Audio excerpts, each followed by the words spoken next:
بسم اللہ الرحمن الرحیم۔ رزق بارش بن کے برسے گا۔ دوستو آج میں آپ کو ایک ایسے کلمات، ایک ایسی آیت پڑھنا سکھانے جا رہا ہوں جو شخص روزانہ فجر کی نماز کے بعد 10 بار ہاتھ اٹھا کر دعا مانگے گا یا پھر یہ کلمات یا یہ آیت پڑھے گا تو انشاءاللہ رزق کے دروازے کھل جائیں گے۔ اللہ تعالیٰ اس کے رزق میں اضافہ فرمائے گا۔ اللہ تعالیٰ اس کی حاجات کو، اس کی ضروریات کو پورا فرمائے گا۔ دوستو یہ آیت سورۃ مائدہ کی آیت نمبر 114 ہے۔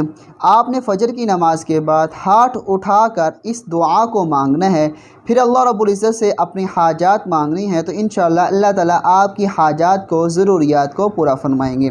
آیت کیا ہے؟ اللہم ربنا انزل علینا مائدة من السماء تکون لنا عیدا لأولنا وآخرنا وآیة منک وارزقنا وانت خیر الرازقین۔